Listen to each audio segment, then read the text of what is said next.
In this case, seeing you in the garden brought me here. Okay, okay.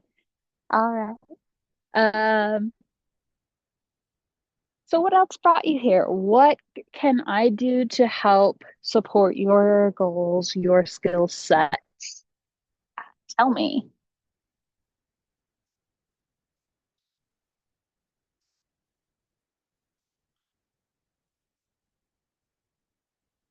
Or did you just come here to see fire?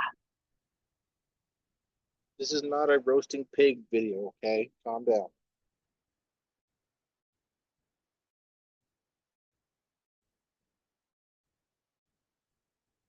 No, it's a roasting sword video. It's called me a pig. You can link for me any day, big Hell boy. no. That is a serious turn on. Hell no. Fuck no. Absolutely no. No. No, no, no. I will walk away from this. I will not I will not be a Thanksgiving ham. You got some nice hands. That's different than being called a fucking pig. Not gonna be fucking oiled up and thrown on fire. But that does sound really nice. No, it doesn't. No, that's what pig farms are for certain people. He's not much of a bottom, sadly. I said Miss K knows about the pig farm. Inside joke, pig farms. Um, Says just want to see technique and learn more about fire flogging. all Please right. learn more. Stephen Fantastic. Tubb says I am learning fire play and fire flogging is next on the list of things to learn. Okay. Gotcha. So originally when I built this class out, it has is geared more toward individuals who already are experienced and rather experienced in fire flogging. But we can go over some of the more basic aspects of fire flogging too. So it's not so much geared toward the direct beginner with fire flogging, but what the hell? We have time. We can go over some of the newer stuff too. All right. I think we will begin with single-handed techniques here. Moving the shit over. Doo-doo-doo. All right. So with what I've got for this evening, what I have behind me that you can't see very much of because right as we were getting set up, my goddamn lantern died, which was unfortunate. So we're making do with like four cell phones and flashlights out here. Yeah, it actually seems to be doing a little bit better than the original light, but that's okay. So I have over here my fueling station, which has and contains all of my fuel in metal containers that can be easily contained and have the lids placed back on them. This is my fueling station over here. Over here, I have my ignition station, which is away from my fuel. This is important. Just as a recap, ignition point and all the flame and the fire is away from my fuel. So, very away from my fuel. And since I am outside, it is also down breeze out here. It's not particularly heavy of a breeze, but there is a slight breeze. So I specifically put it downwind so that it could not potentially blow and catch the gallon and a half, 2 gallons or so of isopropyl alcohol that I have over here on fire. Then I have the area over here that is designated for the active fire. And then I have my extinguishing space over here, which has water and towels and things. And then I have the emergency extinguishing space over here, which has my fire blanket and also my fire extinguisher. Behind that is my first aid kit, which has everything that we would need to treat minor burns. Um, Beyond that, anything to treat a larger case burn which hopefully we will not encounter, is stashed about 30 feet behind me inside the house. And beyond that, the nearest professional services are about 5 minutes away. Hopefully, we will not need those. Um, Roasting. yes, we are not going to be roasting my beloved partner here. That is very important to me. I very much love it. Miss K says what? Miss K has a hand raised. It, Go ahead. yes, Miss K.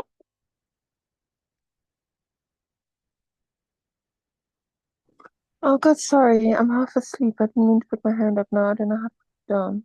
Sorry. Oh, you're good. You're fine. You just click the same button here. You're okay. All right. So, ground-wise, it has been raining thoroughly around here. We have very green grass. This is the middle of Kentucky, even though it is the end of goddamn November. This is Kentucky. It is the bluegrass state, and we are in the middle of central Kentucky. The grass here is verdant green and very thick and very wet. You would have to Same. try very, very hard to set this shit on fire. There are some leaves mixed in. Tried to rake those out of the way as much as I could. Again, you'd have to work pretty hard to set those on fire. And with what we're doing for tonight, Very small risk. there is some risk. It is limited. But again, we have lovely spotters here to make sure that we do not set the flora and the fauna afire. But don't want to piss off the fairies. We don't want to piss off the fairies that exist. Let's see. Don't like the fucker. Mm. Other checks. Let's see. Do. Any other questions about the setup here and how things are arranged for what we're doing? Stephen Tubb has said he's good at reverse engineering things, so no worries. Fantastic. Kudos. Any other questions? Clothing wise, I'm wearing cotton. I have decided to wear tennis shoes for the sake of not slipping. Like I said, it's been raining a lot. I've decided that not slipping and falling and busting my ass is a better option than the small risk of my shoes catching on fire. Yes, is my job. Yes, busting my ass is his job.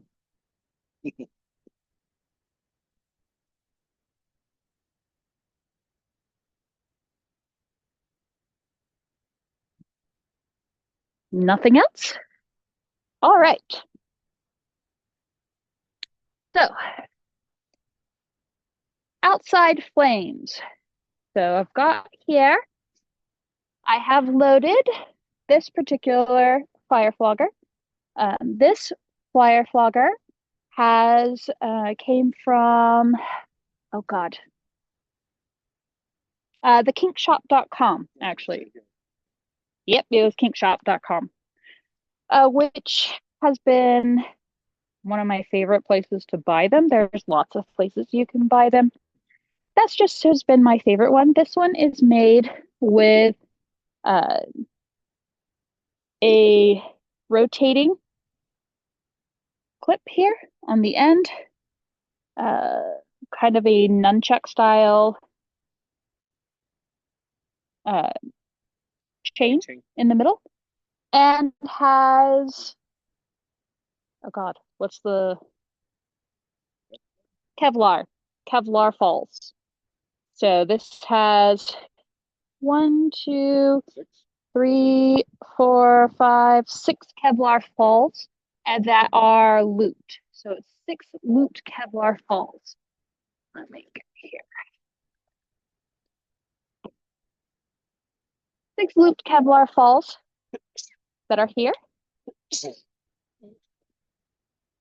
Now, if I were directly lighting this, or especially if I were doing so in an indoor environment, I directly take this and I pull it out and I wring the excess off, and then I directly dry my hands off. I do not want the excess fuel on my hands.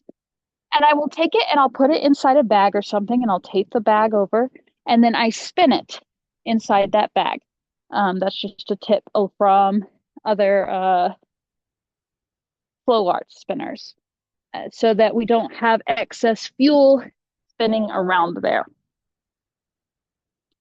So I'm going to come over here. Now I have a candle.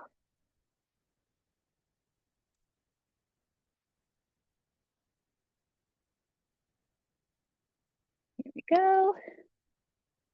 That is on top of a wet towel. Come on.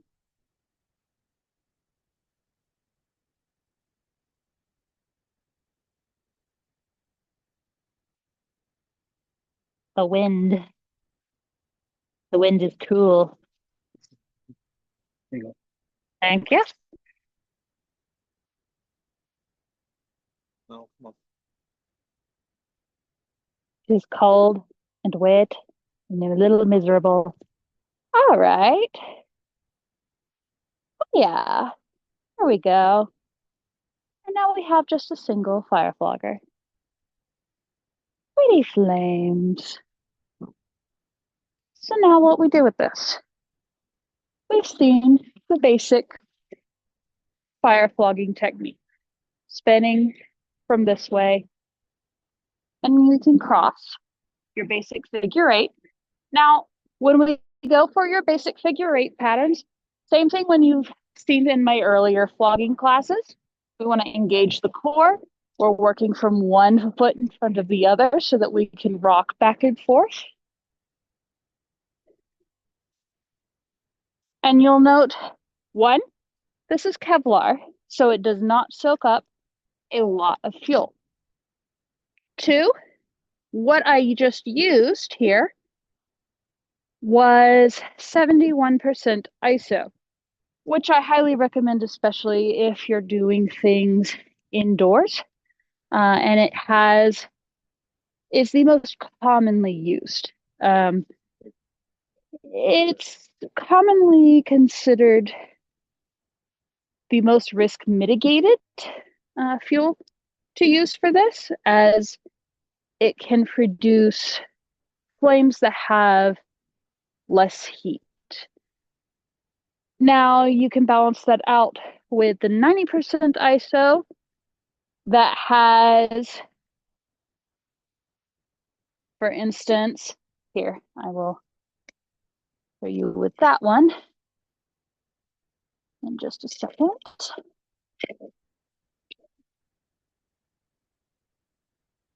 Let me shake this one just a second.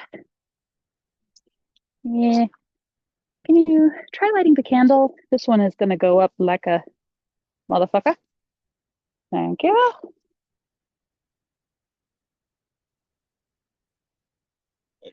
Here we go. Versus this one, much hotter. This is a 91%, but you will notice it's going to burn a little bit more stably with my particular flow. So what I'm doing here is called just a basic figure eight and a spin pattern. Spin, figure eight. And this is sufficient for most beginners with what you're doing. So what this looks like from the side: cross, cross, spin, spin.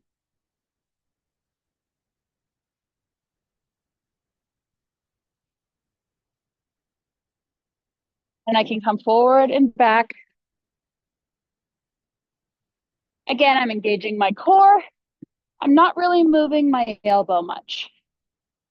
And you can see the 91 tends to stick a little bit more.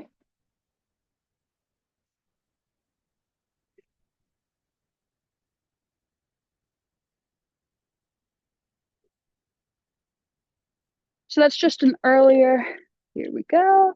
Let me make sure that's out entirely before I put that back over here. Perfect. Your refuel while I check in on questions. What have we got? Nothing? Okay. So, basic difference between the two. Why might you choose 71? Well, if you are working in a space that is smaller, more enclosed, for instance, I have done stage performances with fire flogging that have been a lot more cramped than I like, because sometimes you got to do what you got to do. I always select 71 for that, even if I know the flames are going to be fucking shorter for that, because it's easier to manage. And I know that at any point, I can just swing a little bit faster and it's going to extinguish those flames. Because it cannot handle the strength of my swing. Right. And I have less of a chance of sometimes dealing with some-ish of the spray. Depending. That can be depending. So I will select the 91 if I'm in a space out here, outdoors. I'm playing with an experienced bottom. I'm playing with someone I know very well. And or I'm doing some sort of a performance that I want it to last longer. And I also have people on hand. Basically, 71 reduces some of your risks. It's not safe by any means. The 91 increases some risks. It does burn hotter. That being said, it does tend to evaporate a little bit faster on the skin. So there's some hotly debated, dare I say, questions about that. So again, easy, basic, spin, crossover. That tends to be a pretty simple one to practice. Next, of course, what you're going to want to practice is being able to switch hands with the same thing, which you saw me do a little bit there at the end. And once you're able to do that with both, you're going to be able to practice with some sort of a target. Bottom, please. Bottom, dear. Oh, fuck. I know it's cold as fuck. I know. Is there anything in particular with single-handed techniques that you particularly want to learn? Now, single-handed techniques for fire flogging are what you will see most frequently, I would say. Most people do them because it does provide the most risk mitigation when it comes to, well, let's just not catch you on fire. You won't have to feel the cold water.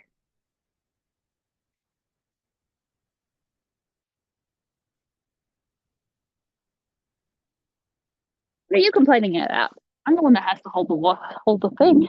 Yeah, but you also hold the fire too. That's going to be shirtless. Single-handed fire flogging, in particular, holds a reduced amount of risk. He's over here flipping me off. Holds a reduced amount of risk. I'm putting it in my pocket here. Okay. Holds a reduced amount of risk because you have one hand free to swipe out flames. Okay. So you have the capacity to manage that a lot easier than you do in the case of dual-handed flogging. Now, my specialty is dual-handed fire flogging. That is not within the risk profile of everyone here. If you're going to do this, you should understand the risks involved. Yes, it looks cool. It's also dangerous as fuck. Don't try this at home, kids. Blah, blah, blah, blah, blah, blah, blah.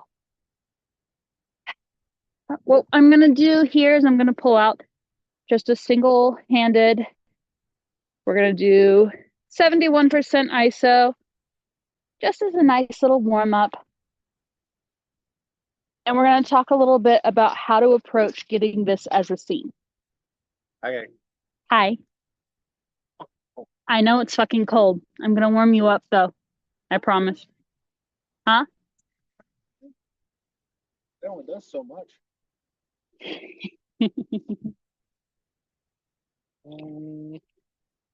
we go. This works. Yeah, that's a good angle. Good job. So, when I'm coming in here, so for the same thing, I'm going to make sure that I have no extra drippage over here before I come in here. And I come, and I'm doing a no contact here. So I'm getting close and I'm kind of brushing, but I'm not really coming in contact with. Now I'm going to brush him with it.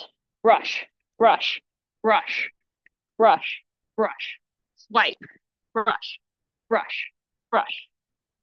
And you see again, between the strength of my throw and the wind out here, that 70% ISO just does not work real well. I know it's cold as fuck. All right, do what you gotta do. When you're done, I'll just go. I know. I wish I was in Hawaii right now. I'd be freezing my fucking nuts off.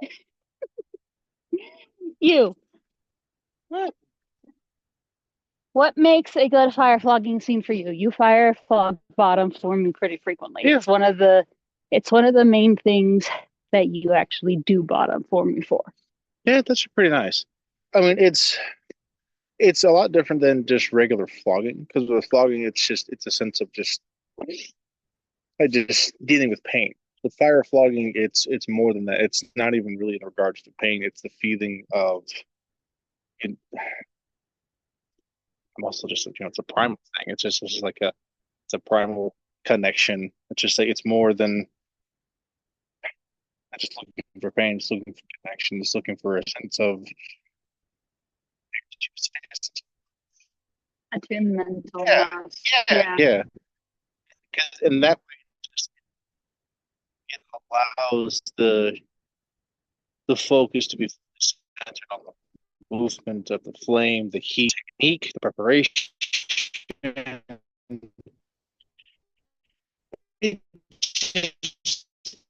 And that's just me, but it feels more that attunement bottom from nothing. Something that I would be comfortable with bottoming for because of that, especially with someone who understands that and is comfortable with themselves in expanding that of themselves in the scene like that. It's almost like a spiritual adventure kind of thing. Almost, it kind of feels that way. Yeah. I'm good. Fire. Yeah. You can make fire flogging sadistic if you want to. It is hard, however, to do because you cannot so much control fire flogging. The way that one would make fire flogging sadistic, usually speaking, instead of going hotter, you would typically hit heavier in a way. So the floggers that I presently have with this are not so much designed for sadistic fire flogging. So these guys are not designed for that because, for one, they are looped while they are designed to pack a good punch. They are far more designed for the elegance in my fire flogging, which is It's more definitely- artistic. Yeah, it's more finesse. Yeah, more finesse than brute. So there's some like heavy Kevlar where it's just Yeah, like 2 or 3 loop strands, but they're thick and they're more much knotted long. cord. Right, and they're longer, and which that it does require longer preparation because of that. Hmm. But Or like shorter, more like monkey fist type. oh yeah, those Yeah. are so mean, though, Yeah, aren't they they? mean fuckers. Yes, they mean. Dude, no thanks. That you can do more sadistic type energy with. And it is. That's the ones that are the balls. Yeah, those are monkey fist. Oh, that's what they talk. Oh, Yeah, my monkey bad. fist. I completely spaced that. Yeah, My monkey. bad. But I didn't know they were called that. I yeah, thought they were just a fire mace or something. That sounds much cooler. that does sound much cooler. Yeah, They're called they got monkey monkey fists. fist and a fire mace. That sounds far more badass. The other one is just like I don't know. I just see like a little chimpanzee running around with its fist on fire. I don't. That's just horrifying in my brain. I think that's the point. That's terrifying. This sounds like a little brat and running around with fire. Don't get any ideas. I think that's so. No, I'm not. I already have a hard enough time with dealing with brats and You, littles. let me teach. Hey, fine, it's all right. Uh, let me pay attention. Let me pay attention. So you can approach it with a sadistic intent. You can decide what your intent is going to be here. Are you going to, just like you would approach with a regular flogging kind of a scene, are you going to set up for a form of flogging that is more sensual? Are you going to set up for a form of flogging that is more connective? And that can show through with the kind of movements that you use. And that's where just your regular flogging becomes such good practice for this.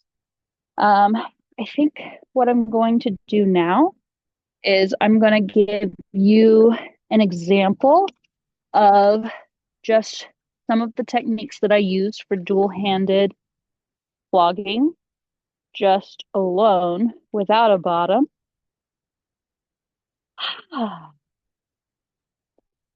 And then we'll break it down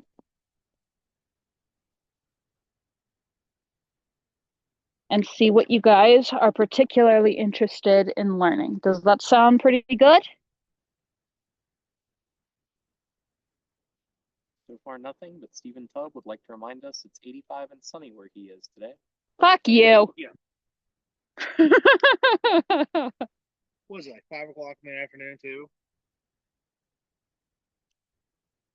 He's not like. Oh well.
And apparently one did not get. Those in the. Yeah, that's probably the one that was in the 70% for a hot second. Okay. So, oh, can I see my chair over here? Let me talk through a little bit there. You can put your coat on, dear.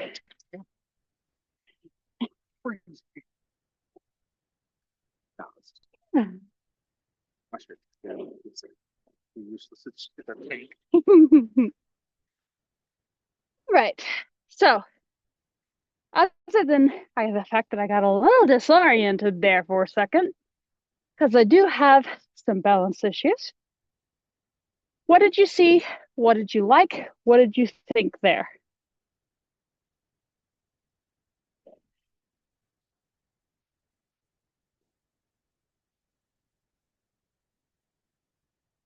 What did you want to learn?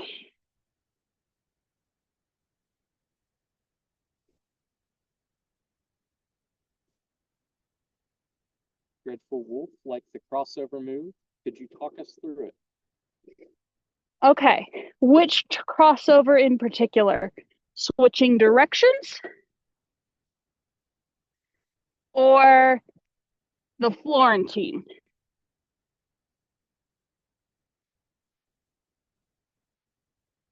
Florentine. Okay. So Florentine, if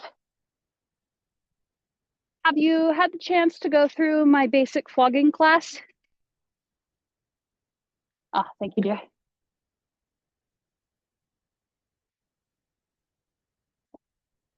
You have several Florentine classes. I do. So there's a 4 and a 6 count Florentine. Fire Florentining ups the ante quite a bit. Because in this case, get it wrong, well, you know, real fast. 4 count Florentine. So we start with our figure 8 crossover. Cross, cross. Hold on again, you have several holds that you can use. Notice that the handle, of course, on these are usually much longer. Again, Don't want to burn your hands. you don't want to burn your fucking hands. Because you'll notice when they do light up, I'm not lighting them up like this. I'm lighting them up like this with my hand as far away from these fuckers as I can get. So I do not want to get close here because I will singe my fucking hand badly. So I come over here. I'm way here. I like to keep my hand a finger pointed forward. You can ball handle these floggers in particular. I'm not a huge fan of ball handle holding fire floggers. I will ball handle regular floggers, but not fire floggers because this hold gives me less control of where these suckers go. And I don't want less control of where 700 odd degrees is flying. You know. It's also finger floggers, probably not. No, finger floggers are a really fucking bad idea. I have never seen a pair of. I have. It just didn't go very well. That seems like a really bad idea. Yeah. Boy, yeah, no, that seems bad. So I use slight index finger. Index finger is comfortable for me to hold here. Ball, hold here. Fingers, pinky fingers, hold. Dual hold here. What was there a comment? Got a Lady Two Kitten Bartlett. Yes. Switching directions, and how do you mitigate catching your hair on fire? Ah, yes. We'll get to that one.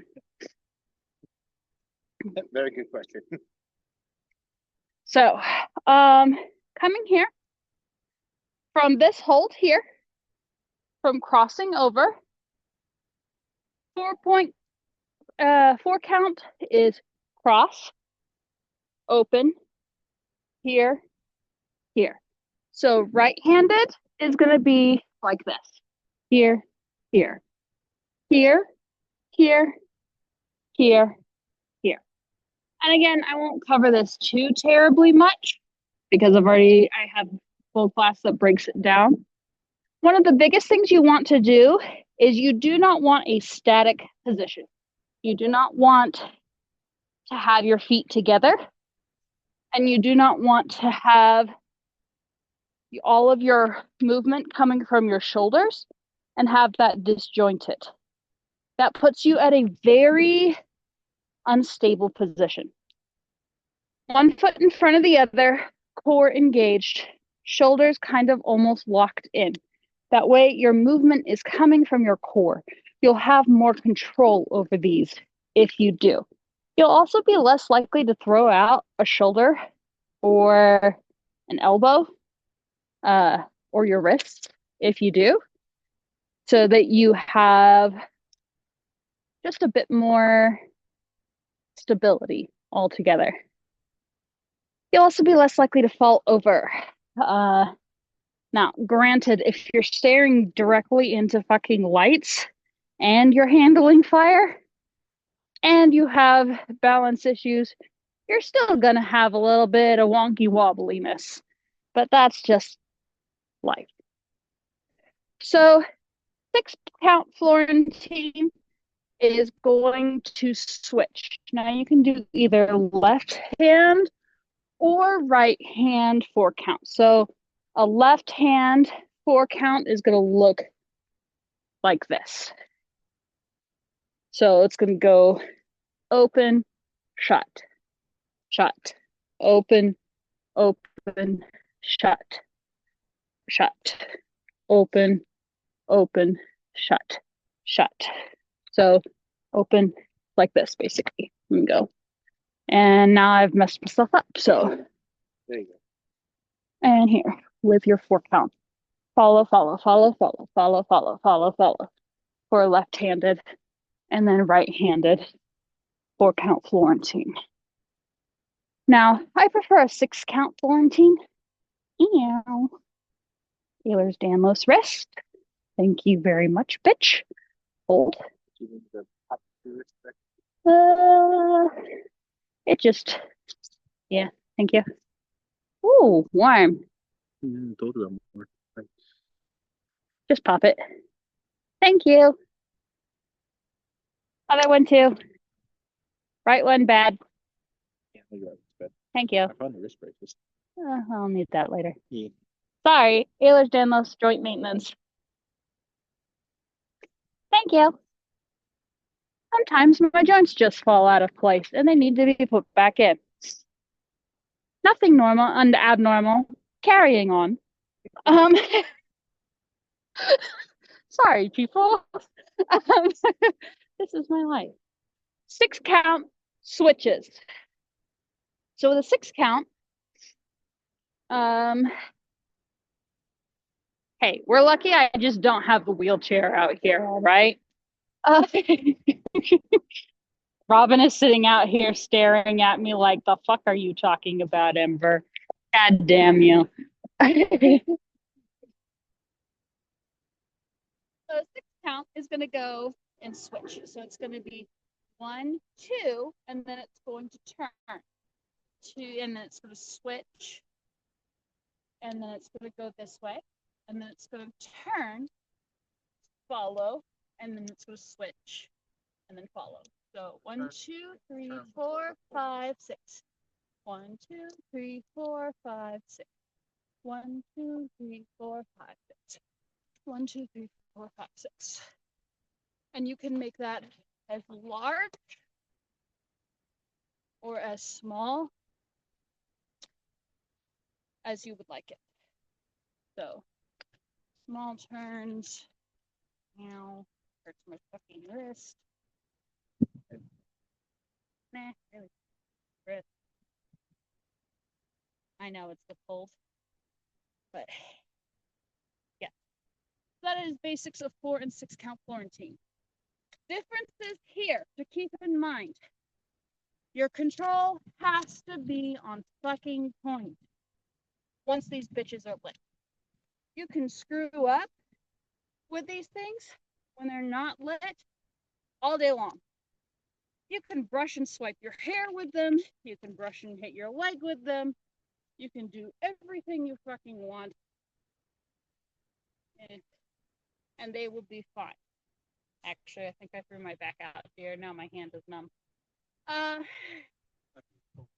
It might be my shoulder. Sorry. Life with disability. But once they're lit, oh, I think I got it. You don't have that luxury anymore. So practice with them not lit. The same pair of floggers that you're going to be using. Get used to their heft, get used to their weight, and get used to paying a lot of attention with them. Yep, practice with them soaked. That's exactly what I was about to say. Soak them in water. So take them, drench them in water, wring them out a little bit, and then practice throwing them that way. Get used to that heft before you start throwing them. Get used to the way that it's going to sling off droplets. If it's going to sling off droplets, get used to the way that it's going to feel differently with the weight and the fuel. So, right, and also the amount of space that you're going to require. Keep in mind that the heat that off-puts is going to be pretty immense. The amount of heat that these particular floggers put off with the 91% ISO is pretty damn intense. I couldn't do it indoors, period of summa. Even if, I mean, the only way I could do it anywhere near indoors is if we were in a solid concrete warehouse where there is absolutely no chance of anything catching on fire. Like, period of summa. So, any questions so far about learning? And that's even just, you can do the same thing with just one. You do not have to use dual-handed floggers. And if you use dual-handed fire floggers, you don't have to use them on a person. That's another important thing. You can use dual-handed fire floggers, but you don't have to use them on a person. Other questions, thoughts, considerations? Getting there.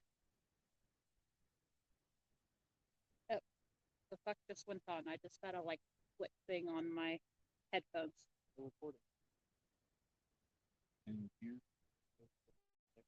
Sweetheart, I just got like a click thing on my headphones. Is my voice still says it's clicking?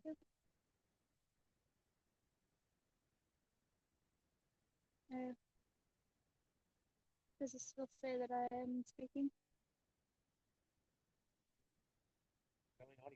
Oh, can you guys hear me? Yes.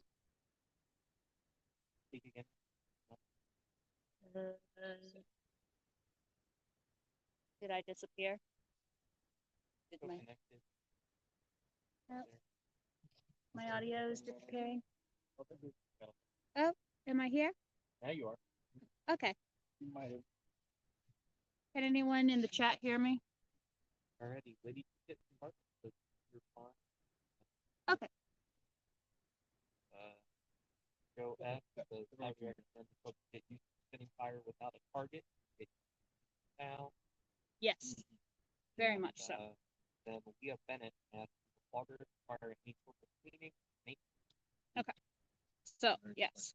So, first I'll get back to Kitten's question with the hair. So, number one, Definitely recommend, while hairspray and other hair products in and of themselves, once dry, do not necessarily always increase the chance of flammability. I still avoid them. You can wet your hair down. It is best to keep your hair tight if you have long hair. Keep it tight in a bun. Loose hair, especially if it's long, is going to be more likely to get hot and catch on fire. My hair is pretty short, therefore it's of lower risk. If I am doing something where I'm not going to have someone immediately there, I absolutely will just douse my head in water and get my hair wet. Yeah, there are also specifically fire spinner hoods that you can wear. Yeah, there's Nomex and other like specific fire spinner clothing that you can use. Buns are a common one to wear. This is one that I see very frequently on social media platforms that shall remain unnamed. Wigs, for the love of God. Especially fake wigs. Those lovely fake wigs, they look fabulous. Don't get me wrong, they're fantastic. But they're also made of plastic. The last thing you want is that fantastically plastic wig catching on fire on your head and melting into your skin. That's going to be a nightmare and a half. Okay? Okay. Other than that, the rest of your hair there, as long as it's either tightly kept, wet, reducing, if you really want to, reducing the amount of like leave-in conditioners or things that might possibly increase the chance of flammability, and that could be negligible, depending on who you ask and exactly the product. You know, it's plausible. But again, best chance there, risk-wise, is again getting a good practice without it being lit. Have I had brushes with my hair? I mean, I think it kind of almost brushed my hair a little bit. I was getting close to a tree branch a little bit earlier, and I think I had one that brushed a little bit close to my hair when I had a little bit of a bobble with my ankle or something.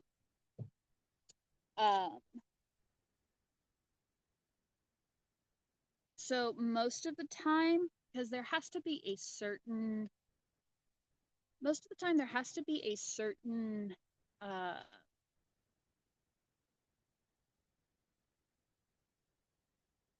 point, it has to achieve a certain temperature before it catches fire. So a quick brush may not catch fire. Extended exposure is what usually catches fire.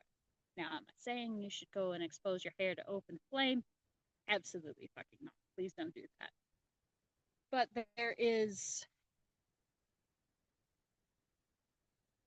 some minimal grace so long as your hair is not flying open in the wind. That makes sense. Does that help at all?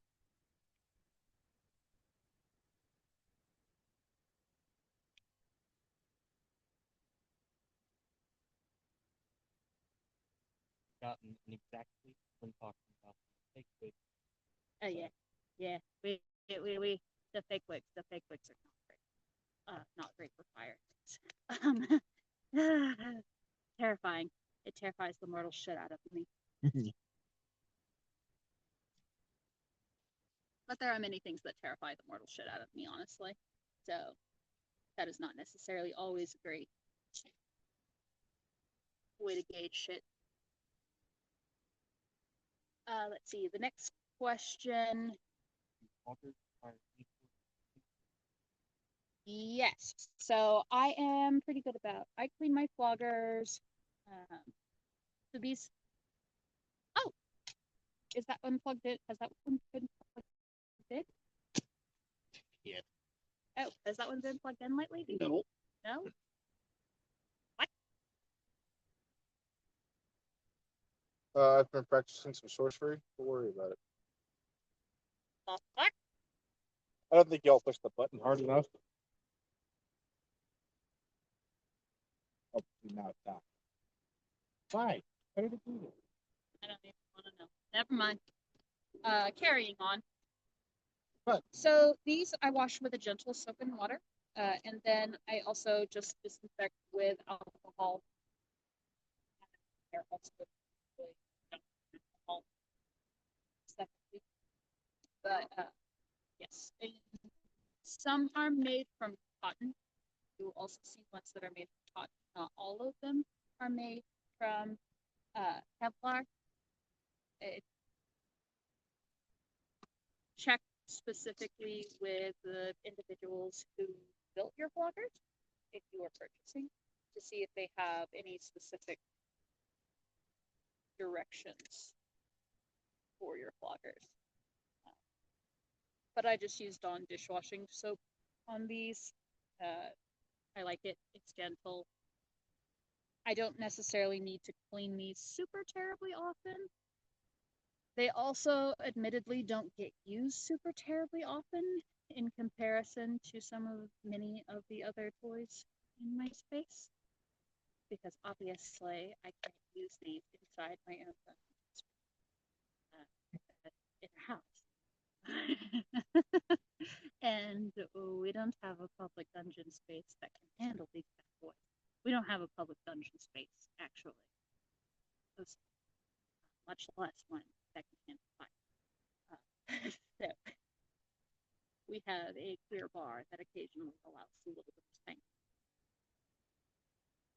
This would be enough to cause heart attacks. Yeah. So I leave these to dry. They hang up on my wall, have specific hangers for them.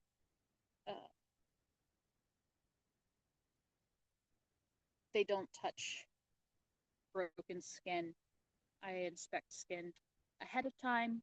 Um, I clean my bottom skin before I do any sort of fire play, just in case. Oh, that is another part I want to discuss. Just in case of burns, I do go through and usually clean my bottom skin ahead of time, and will use some sort of an antiseptic. Let that, of course, entirely dry, and make sure that they have recently bathed. That way, in case there is some sort of a burn, I'm also reducing the risk of infection. Because the burn in and of itself, while I am trying and making an attempt to reduce the risk of burns, I am inherently, and my bottoms are inherently accepting the risk and acknowledging the risk that this is a high burn risk activity. And that some of the instance playing with the 91% ISO may have an thing with dual-handed floggers on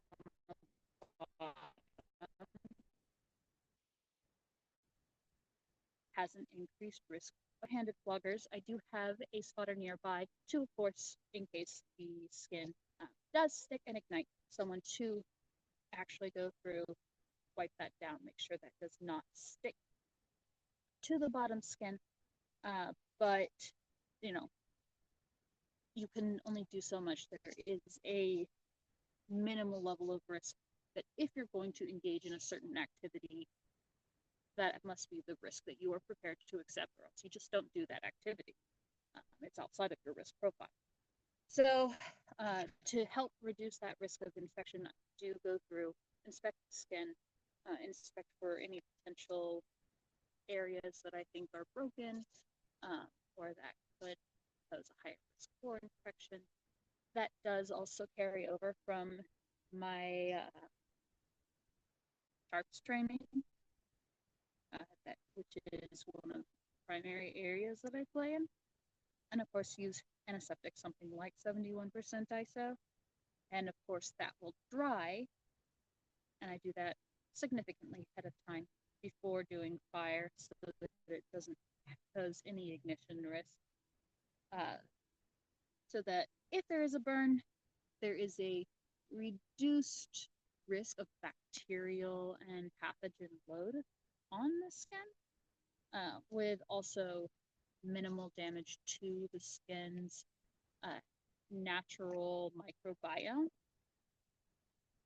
and also the skin's existing layers. But again, I have whole ass classes on the skin's layers and how all of that works. Blah, blah, blah. That's all been recorded otherwise. That's not what you're here to listen to. That's the other nerd shit. Fun. It is fun nerd shit. That's the skin's microbiome, acid mantle, and other.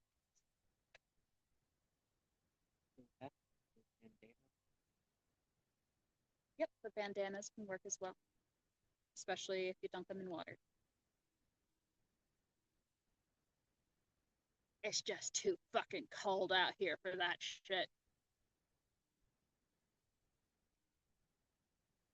Way too cold.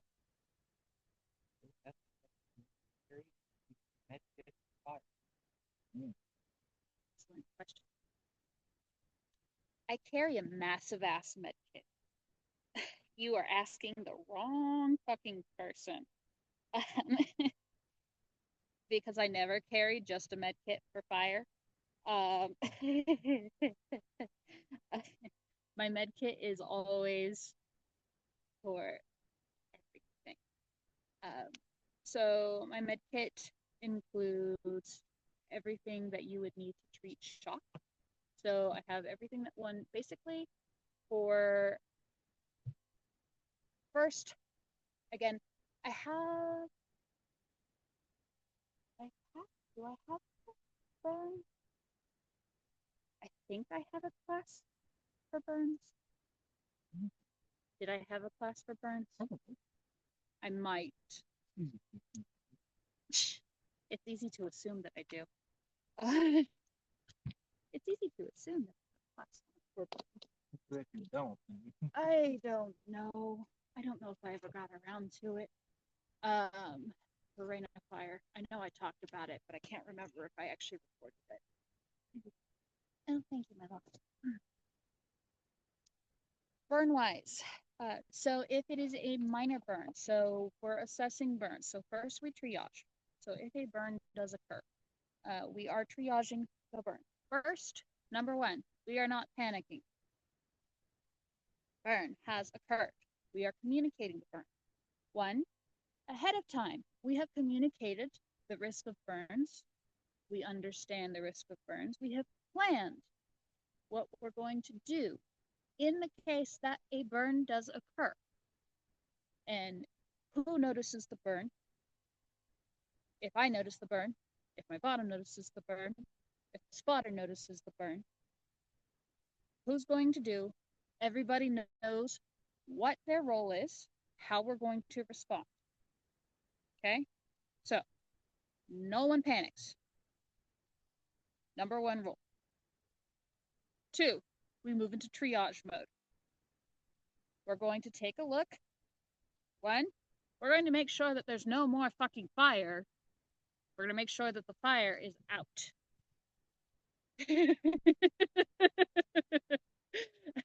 There is no more fucking fire around and about that is going to catch on fire.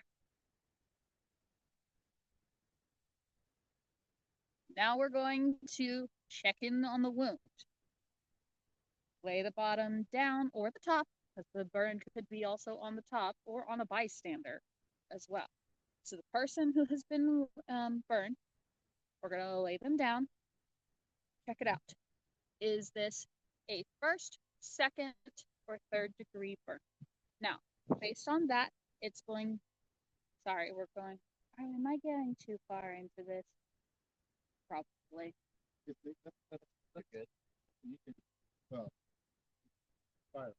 I am spiraling a little bit, and that's based on the layers of the skin that are involved, whether it's the epidermal, dermal, and subdermal layers.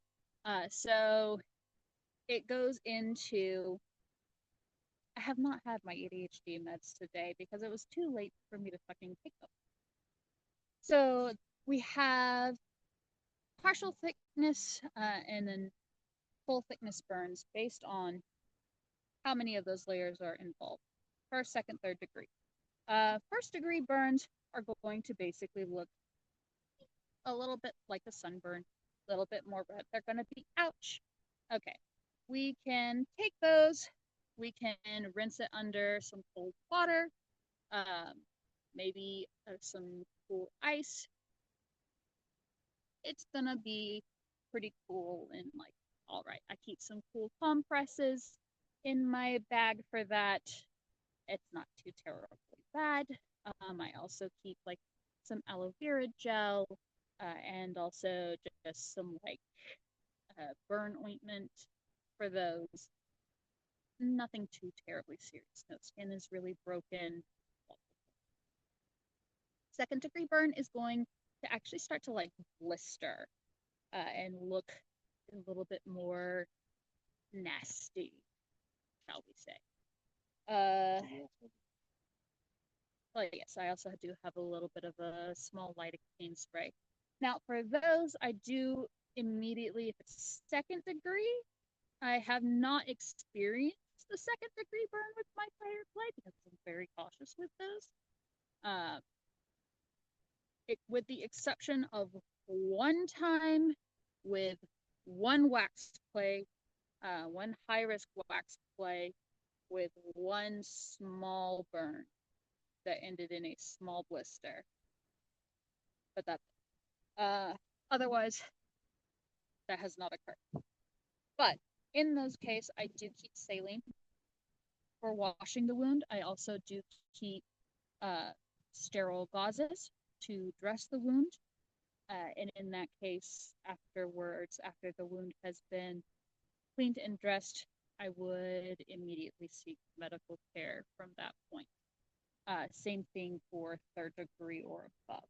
At the same time, I also keep shock treatment equipment, including blankets, and as well as I also keep blood pressure cuffs and oxygen saturation monitors, O2 sat monitors in my bag to measure blood pressure, O2 saturation. I also keep glucose tablets and salt tablets in my bag as well for any potential shock-like symptoms. Again, that also carries over from my sharps as well. Beyond that, there is, of course, a myriad of cleaning supplies, wound treatment supplies, gauze treatment things. But if it gets above second degree, that is, I'm immediately calling 911 here in the US. That is outside of my risk profile to manage here at home. I am immediately seeking professional medical assistance there. Just the risk of infection and the risk of shock is too great in my estimation. So that is pretty much where I will be going from there with that one. Any other questions on that one? I know that one went down, but hey.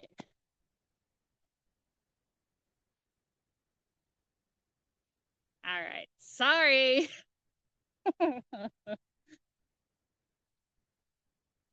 You ask someone who creates wounds for fun about wounds. Wounds.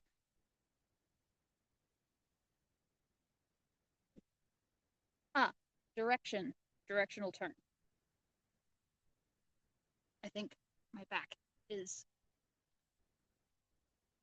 back in. I have feeling in my left hand again.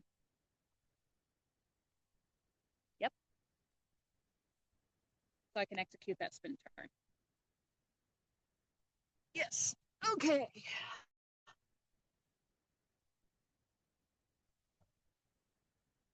What time is it? Is that it? Is it already 10:28? Fucking hell. God damn. Forget how much I talk.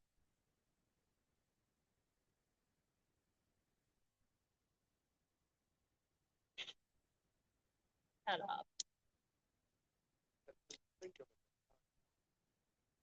Shut up. This is why I do very structured courses, because otherwise I just jabber on for hours and no one can stand it.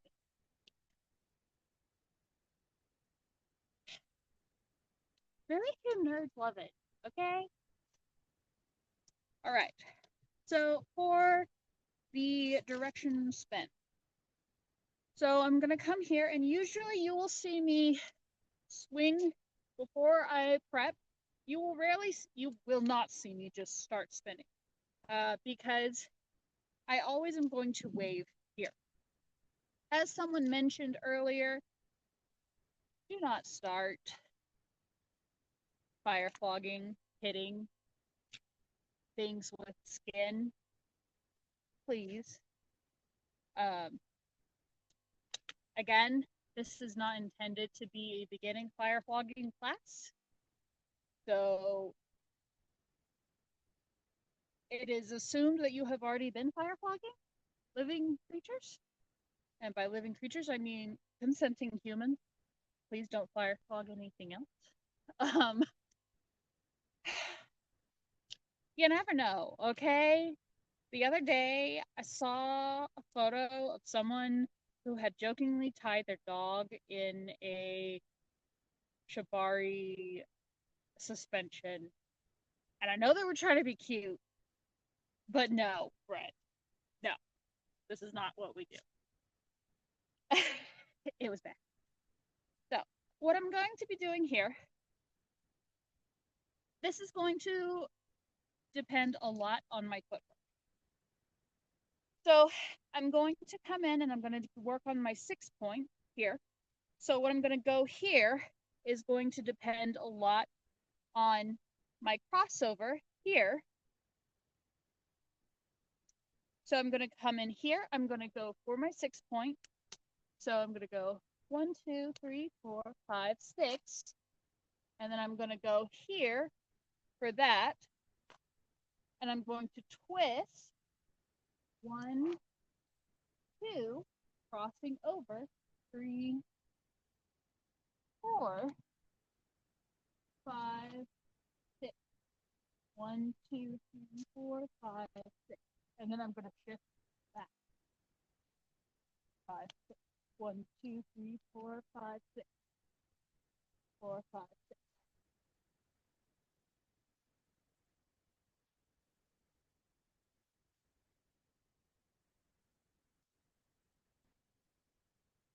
Shift and shift.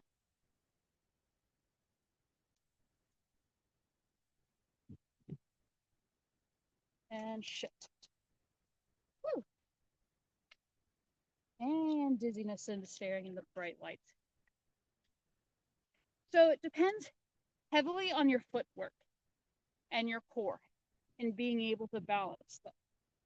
Now, it may take a couple of shifts with your feet to work them across the half circle.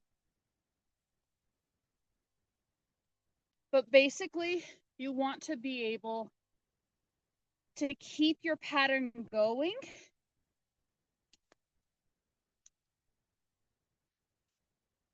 while you're walking in a circle, pretty much.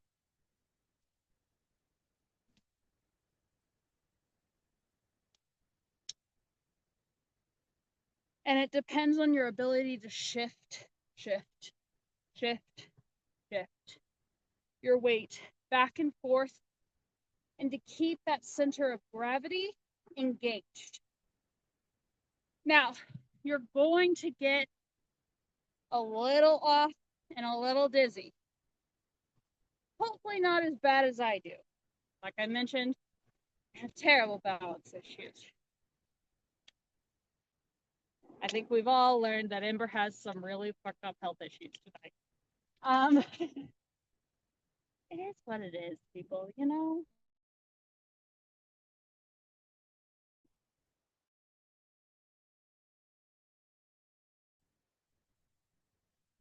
I'm disabled. So what? I manage. You're under it. It's okay. I like to go high with these rather than low if I am transitioning.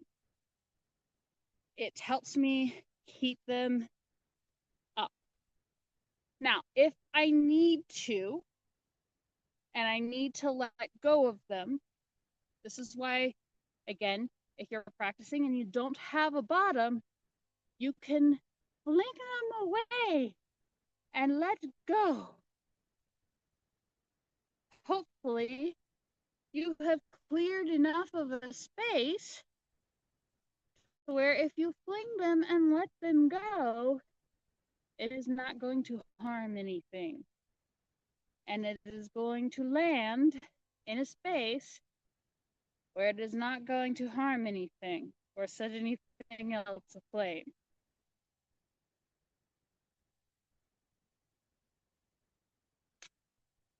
So kind of like a barbell. Think of it like a barbell. If you've ever done squats, where you can just like dump it if you get under pressure.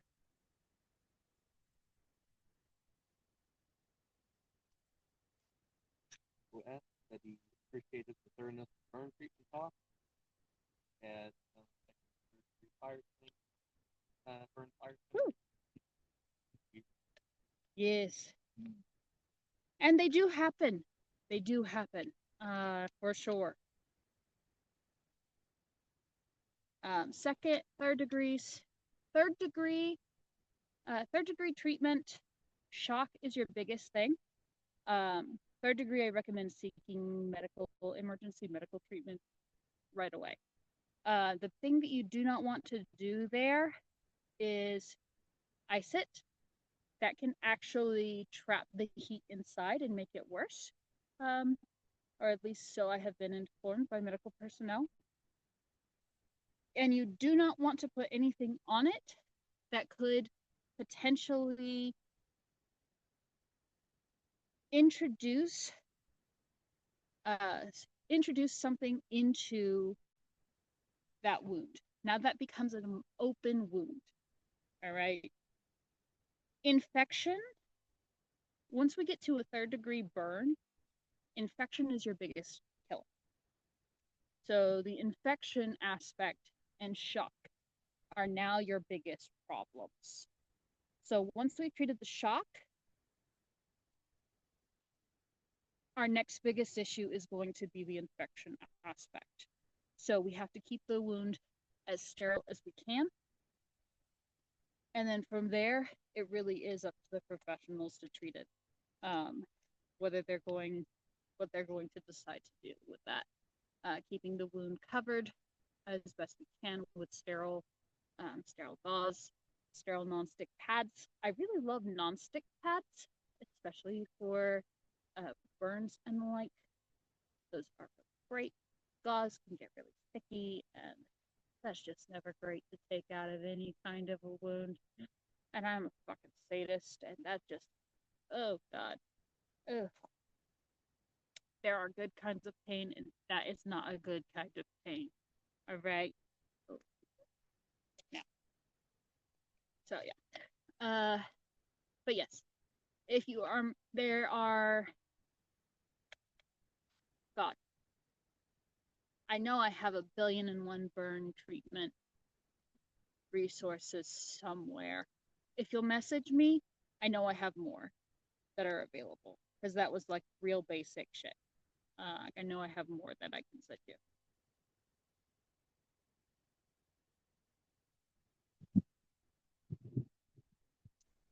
Because fire flogging in and of itself, I would say it ranks amongst fire play in and of itself.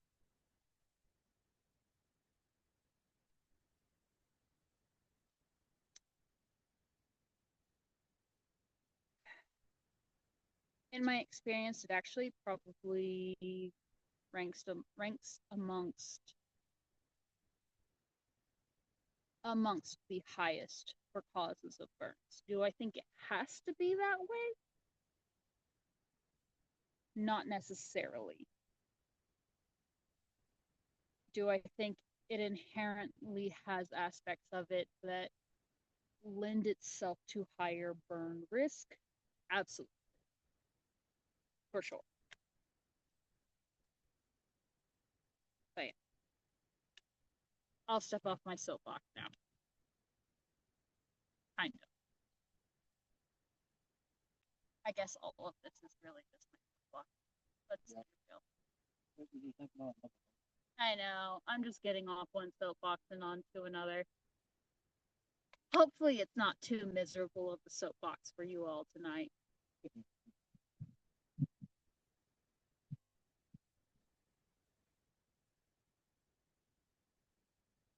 You will note things that I do in regular flogging that I don't do with fire flogging. Things like carouseling, things like certain forms of flourishes.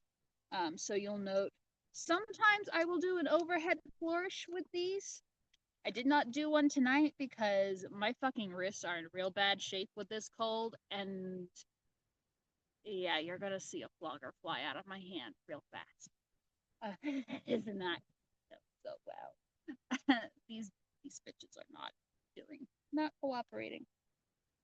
But things like wrapping and other things that are more likely to leave fluid on the skin itself, I don't do. So for the most part, I stick to more simple, when I say more simple techniques, when I'm actually flogging on a person. I'm willing to take some risks and be a little bit more flashy when I'm just playing around with these things by myself with someone watching me to let me know if I've caught my own ass on fire. So I'm willing to take risks with my own ass that I'm not willing to take with other people. But name of the game.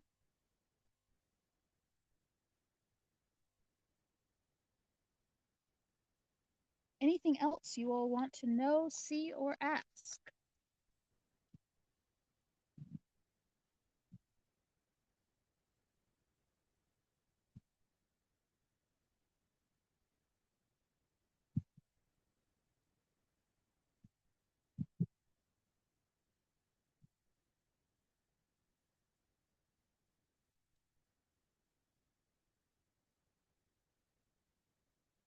Before I let these lovely humans get back inside, because I'm sure they're both about half ready to kill me for dragging their asses out.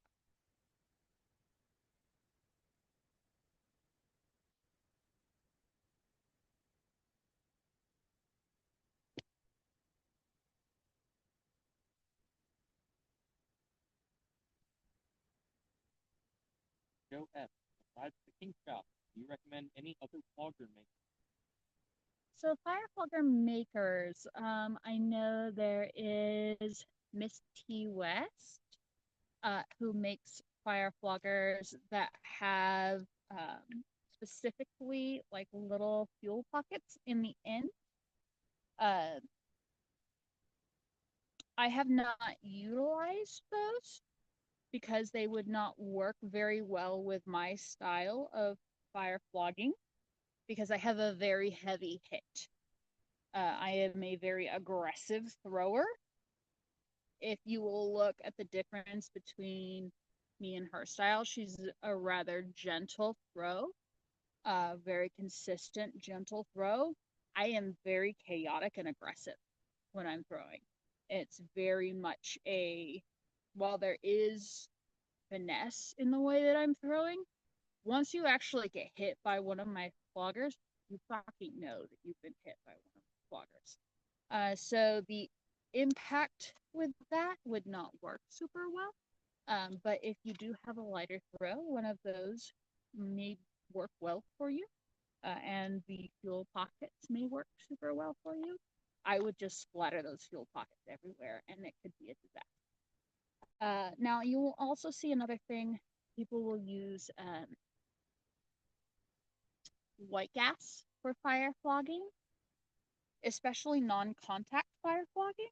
For the big whooshy fire flogging, that tends to give really, really high risk of burns. Really high risk of burns. I do not use white gas. It is outside of my risk profile for a number of reasons. It may last longer. It makes pretty flashy things, yes. But if I'm gonna use white gas, I'm gonna be using actual spinning props, and it's not going near anybody else. So, yeah.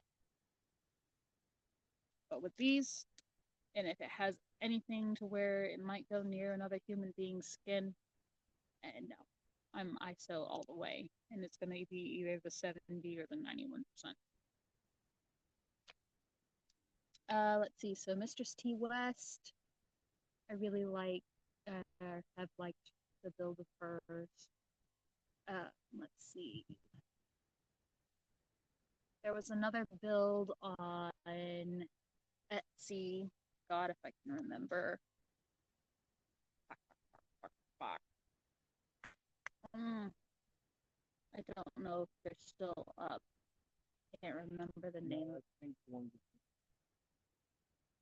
Did they leave Etsy? I mean, I know a lot of them have left Etsy. No, they going over. Oh, God damn it! But I'll they're on try to set- they're find on them. set. I'll try to find them if I can. Yeah, I'll try to find them. Basically, what you do not want is something that has a direct handle and then a connection to the actual falls itself. That is poor consideration of craftsmanship. Let's just your hands are not going to thank you for that.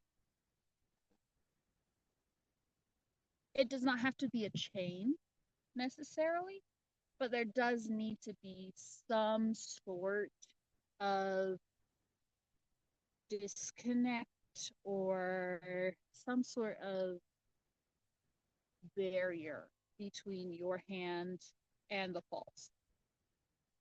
So a direct wood handle and then the falls is just that's not going to work super well. You also want to consider the balance, same as you would for any sort of, if you're going to be considering for Florentine flogging. You can see these are really well balanced. They're also really, really well fit. I ordered these specifically cut for my arms. I love the length. Super great here. Do I absolutely love the Kevlar? Do I think the Kevlar is required? Not necessarily. Like I said, the Kevlar does not soak up fuel as well as I would like. But, you know, you'll work with what you got. The Kevlar is also tough as fucking nails, and it's not going to burn through anytime soon. So, I will try to hunt down and post some other fire flogger options too.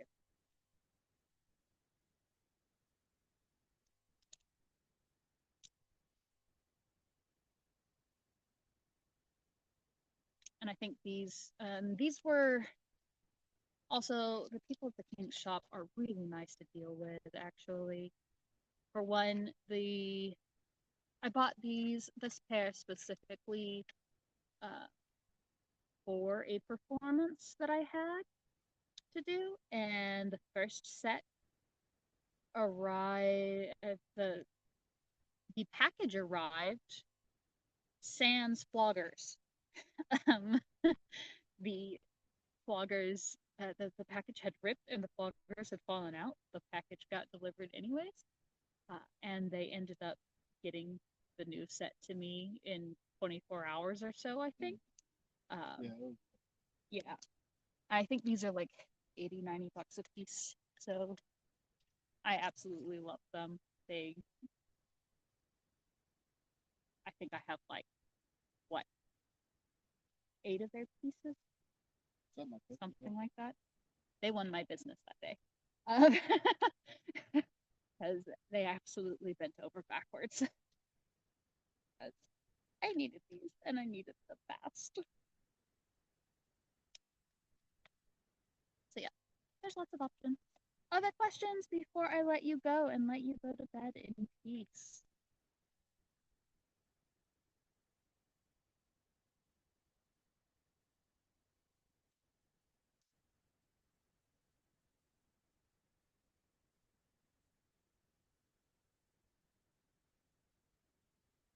A lot of being able to move around with your floggers and be creative with your floggers comes down to your awareness of your body and the floggers and your breath work and footwork. So being able to connect your center to your feet.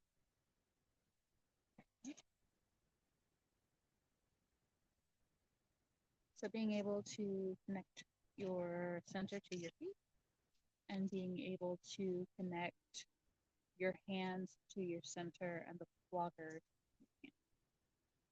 all together. And when you have that awareness, and when you play around with these when they're not lit, and then when you play around with them without someone when they are lit,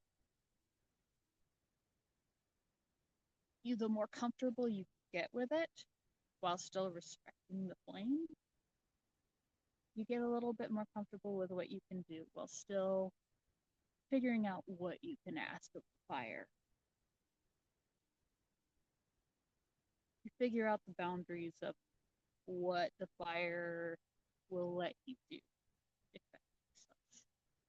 Because you still have to respect it. It's still fire. It's not something you can control altogether. You can, to think you can control the fire is frankly pretentious at best. We're coaxing it and doing the best we can. Partnering with it briefly. And I like it. There's nothing like being able to be at the center of it. It's a glorious experience. I love it. All right, if there is nothing else, I will go ahead and let you all go. You would like to go ahead and end the recording.